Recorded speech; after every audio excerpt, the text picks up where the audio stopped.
പിന്നെ ഒരു സന്തോഷ വർത്തമാനം. എന്താ അത്? അച്ഛൻ ഉമ്മയുടെ വീട്ടിലേക്ക് പോയിരിക്കുന്നു നമ്മുടെ വിവാഹം ഉറപ്പിക്കാൻ. നേരോ? അല്ല നോണ, പെണ്ണിന്റെ ഒരു സന്തോഷം കണ്ടില്ലേ? ദേ എന്റെ ബുദ്ധി കൊണ്ട് സാധിച്ചെടുത്തതാ. വരൂ, ഞാൻ വേഗം വീട്ടിൽ കൊണ്ടുവിടാം. വാ. ചടങ്ങുകളൊന്നും വേണ്ട, രജിസ്റ്റർ വിവാഹമായാലും മതി. എന്റെ മകന്റെ വിവാഹം വളരെ ആർഭാടമായി നടത്തണമെന്ന് ഞാൻ ആശിച്ചിരുന്നു. എന്താണ് അങ്ങനെ പറയുന്നത്? വാസുവിനെ ഊഹിച്ചുകൂടെ? എനിക്ക് മനസ്സിലാകുന്നില്ല. എന്റെ സ്വത്തിനും കുടുംബമഹത്വത്തിനും ചേർന്ന ഒരു വിവാഹമല്ലല്ലോ ഇത്. അതുകൊണ്ട് എന്റെ ബന്ധുക്കാരെയും പരിചയക്കാരെയും ക്ഷണിക്കാൻ ബുദ്ധിമുട്ടുണ്ട്. ബാബുവിന്റെ നിർബന്ധം കൊണ്ട് ഞാൻ വിവാഹത്തിന് സമ്മതിച്ചതാണ്. ഞാനും ഉമയ്ക്ക് ഇഷ്ടമായതുകൊണ്ട് സമ്മതിക്കുകയാണ്. എനിക്ക് ഒട്ടും ഇഷ്ടമില്ലാത്തൊരു വിവാഹമാണ്. ഇത്രയും വലിയ നിലയിലുള്ള ഒരു ഭർത്താവിനെ ഉമയ്ക്ക് വേറെ കിട്ടുമോ? ഈ വലിയ നിലയാണ് എനിക്ക് വിഷമമുണ്ടാക്കുന്നത്. ഞങ്ങളുടെ നിലയ്ക്കെത്തിയ ഒരു ചെറുപ്പക്കാരൻ ഉമയെ വിവാഹം കഴിച്ചിരുന്നെങ്കിൽ എനിക്ക് എത്ര സന്തോഷം ഉണ്ടാകുമായിരുന്നു. നമ്മൾ എന്തിനൊക്കെ സംസാരിക്കുന്നു? എന്റെ ഉള്ളിലുള്ളത് ഞാൻ മറച്ചു വെക്കാതെ സംസാരിക്കുന്നു. ഞാൻ ഇങ്ങോട്ട് വന്നതുകൊണ്ട് എനിക്ക് മാന്യതയില്ലാതായി. തന്റെ പെങ്ങളെ കൊണ്ട് ആ സ്കൂളിലെ ഉദ്യോഗം രാജിവെപ്പിച്ചേക്കാം. എന്തിന്? എന്റെ മകന്റെ ഭാര്യ ഒരു വാധ്യായനിയാണ് എന്ന് ആളുകൾ അറിയുന്നത് എനിക്ക് കുറച്ചിലാണ്. അതിലും കുറച്ചിലല്ലേ ഒരു പാവപ്പെട്ടവന്റെ സഹോദരിയാണെന്നുള്ളത്? കുറച്ചിൽ തന്നെ. പാവപ്പെട്ടവരെന്ന് പറയുന്നവരോട് എനിക്ക് പുച്ഛവുമാണ്. ഈ പാവങ്ങളെ പുച്ഛിക്കുന്ന പണക്കാരോട് എനിക്കും പുച്ഛമാണ്. നിന്നോട് എനിക്ക് തർക്കിക്കേണ്ട കാര്യമില്ല. പെണ്ണ് ഉദ്യോഗം രാജിവെക്കണം. ഞാൻ രാജിവെപ്പിക്കില്ല. എന്റെ മകന്റെ ഭാര്യയ്ക്ക് ഉദ്യോഗം വേണമെന്ന് തീരുമാനിക്കേണ്ടത് ഞാനാണ്. കല്യാണം കഴിഞ്ഞിട്ടാണ് അവൾ നിങ്ങൾക്ക് മരുമതി. ഇപ്പൊ അവൾ എന്റെ പെങ്ങളാണ്. അവൾ ഉദ്യോഗം രാജിവെക്കില്ല.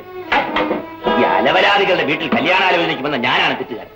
മുതലാളി, രൂപയിലും സ്വർണത്തിലുമല്ല അഭിമാനം. വിയർത്തൊളിച്ച് ജോലി ചെയ്ത് ജീവിക്കുന്ന ഞങ്ങൾക്ക് അഭിമാനമുണ്ട്. ഞാൻ പോകുന്നു. ഞാൻ ഇവിടെ വിവാഹാലോചനയ്ക്ക് വന്നില്ലെന്ന് വിചാരിച്ചു. പിന്നെ എന്റെ മകന് തന്റെ പെങ്ങളെ കൂടാതെ ജീവിക്കാൻ വയ്യെന്നുണ്ടെങ്കിൽ അവൻ വിളിച്ചു നിർത്തിക്കൊള്ളട്ടെ. അങ്ങനെ വിളിച്ചാൽ വരുന്നവളല്ല എന്റെ സഹോദരി. ഒരു സഹോദരി.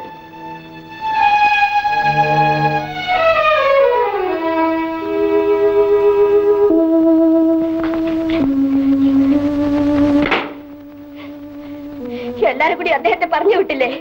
സന്തോഷമായില്ലേ? നീ എന്താണ് ഈ പറയുന്നത്?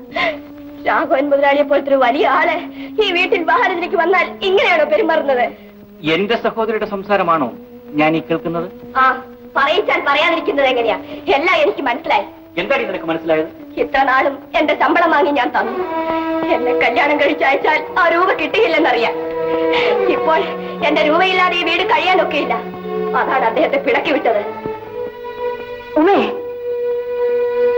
ഉമേ, നിന്റെ അമ്മയും അച്ഛനും എല്ലാമായി നിന്നെ വളർത്തി ഇന്നത്തെ നിലയിലാക്കിയ ചേട്ടന്റെ മുഖത്ത് നോക്കി എന്താ നീ പറഞ്ഞത്? വളർത്തിയാൾ നശിപ്പിക്കാനും കൂടി തുടങ്ങരുത്. അങ്ങനെ തുടങ്ങിയാൽ പറയേണ്ടത് പറയും. ഉമേ, ഇവിടെ വരൂ, വരൂ.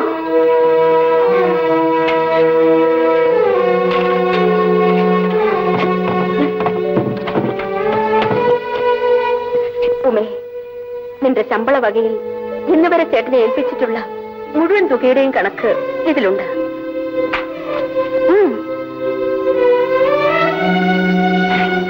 അത്രയും തുക തന്നെ ഉമ്മയുടെ പേരിൽ ബാങ്കിൽ ഇട്ടതിന്റെ പാസ്ബുക്കാണിത്. ഒത്തു നോക്കിക്കൊള്ളൂ. വാങ്ങിക്കൂ, വാങ്ങിക്കൂ. എന്റെ ഭർത്താവിനെ പറ്റി അപവാദം പറഞ്ഞാൽ ഞാൻ സഹിക്കില്ല. നിന്റെ ശരീരത്തുള്ള ആഭരണങ്ങൾ പോലും സഹോദരൻ ജോലി ചെയ്ത് വാങ്ങിയതാണ്. ദിവസവും ഞാൻ നിനക്ക് കൊണ്ടുതരുന്ന പൂ പോലും അദ്ദേഹത്തിന്റെ വിയർപ്പിൽ നിന്നും അദ്ദേഹം സമ്പാദിക്കുന്ന കാശ് കൊണ്ട് വാങ്ങുന്നതാണ്. എന്റെ പണം തിരിച്ചു തരികയാണെങ്കിൽ ചേട്ടന്റെ സമ്പാദ്യങ്ങളും എനിക്ക് വേണ്ട.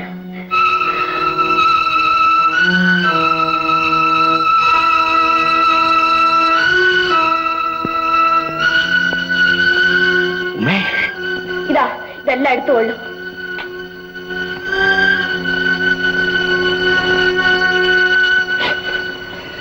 ഞാൻ പോകുന്നു. എന്നെ സ്നേഹിക്കുന്ന ഒരു പുരുഷനുണ്ട്. അദ്ദേഹം എന്നെ ഉപേക്ഷിക്കില്ല. ഉമേ, പോകരുതേ. എന്നോട് ക്ഷമിക്കുക ഉമേ. ഉമേ, പോകരുതുമേ. വിടൂ ഉമേ. ഉമേ, അവളെ വിളിക്കണ്ട. തൽക്കാലം അവൾ പൊയ്ക്കൊള്ളട്ടെ. എല്ലാ ബന്ധങ്ങളും അറുത്തു മുറിച്ചിട്ട് പോകാൻ അവൾക്ക് പറ്റില്ല. അവൾ കാലിലിട്ട് കൊണ്ടുപോകുന്ന ആ ചെരുപ്പ് ഞാൻ വാങ്ങിക്കൊടുത്തതാണ്.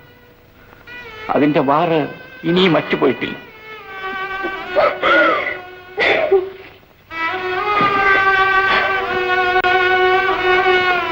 എന്റെ അച്ഛനെ അപമാനിക്കുമെന്ന് ഞാൻ സ്വപ്നത്തിൽ പോലും വിചാരിച്ചല്ല.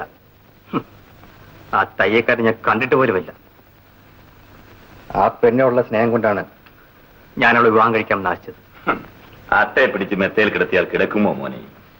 ഇനി ഏതായാലും എന്റെ മോനെ പെണ്ണിനെ വേണ്ട. എന്റെ പൊന്നുമോനെ ട്രെയിനിന്റെ അടിയിൽ തലവെക്കല്ലേടാ. അതൊക്കെ ആ അപ്പ് വെറുതെ പറഞ്ഞുണ്ടാക്കിയാണ്. എന്റെ അച്ഛനെ ആക്ഷേപിച്ച സ്ഥിതിക്ക് എനിക്ക് ആ വിവാഹം വേണ്ട.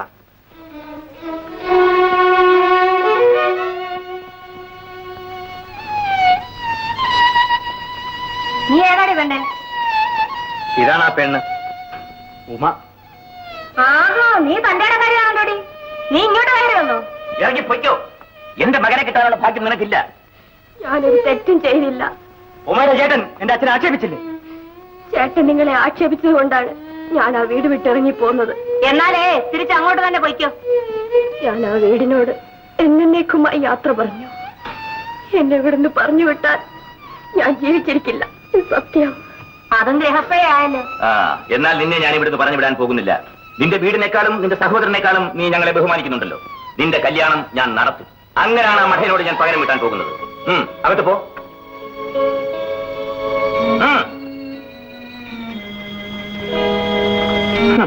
എന്താടാ ഒരു ചിരി? നിന്റെ പ്രേമം.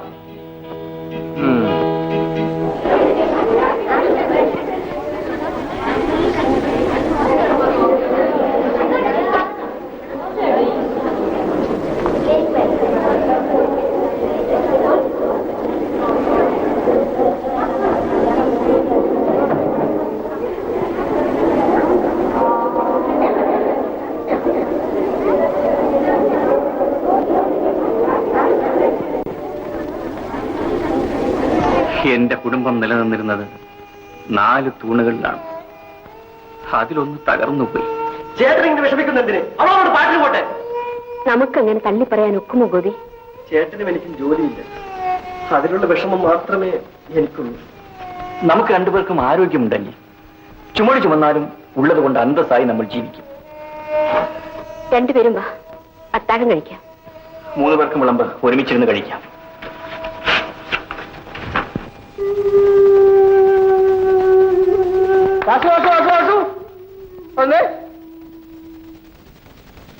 വാസുവിന്റെ വീട്ടിലെ വിശേഷങ്ങളൊക്കെ അറിഞ്ഞു കേട്ടോ. ഒരു ജോലിക്കാരൻ പറഞ്ഞു